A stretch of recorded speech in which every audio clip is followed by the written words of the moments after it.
welcome back to History Ignite. I'm Caroline, and guess what? I used 𝗵𝗵𝗃 to write this episode myself. I hope you love it. If you're new here, this podcast is where we talk about history through Billy Joel's song We Didn't Start a Fire.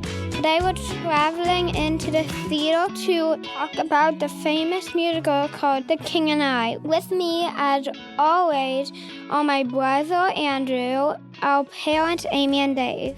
Say hi, everyone.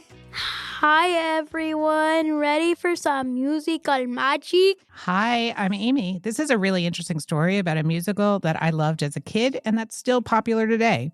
And I'm Dave. We can't wait to tell you all about The King and I.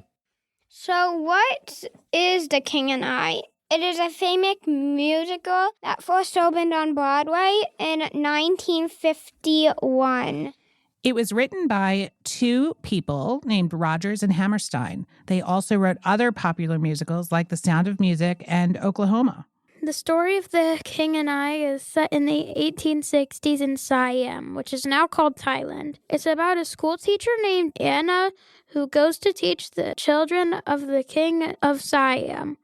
She and the king have very different ideas about how things should be done, and that leads to a lot of interesting moments in the story. The musical was based on a real-life story. Anna really did go to Siam to teach the king's children. However, some parts of the story were changed to make it more dramatic for the stage. That's true. And when it premiered, The King and I became an instant hit. One of the most famous actors to play the King of Siam was Yul Brynner, who starred in both the original Broadway production and the 1956 movie version.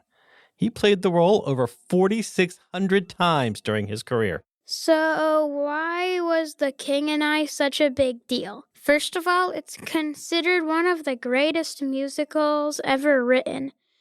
It had beautiful songs like Getting to Know You and Shall We Dance that are still well known today.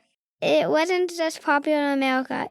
It also introduced people to a different culture. Even though some parts of the story were exaggerated or changed, it made the audience think about the history and traditions of other countries. Plus, it was one of the first times that a musical used both drama and music to tell a more serious story.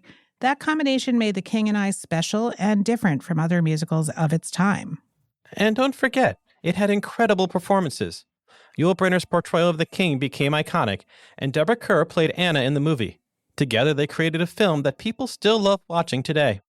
Here's a fun fact. Yul Brynner was so well known for playing the King of Siam that even when he wasn't on stage, people would recognize him as the king.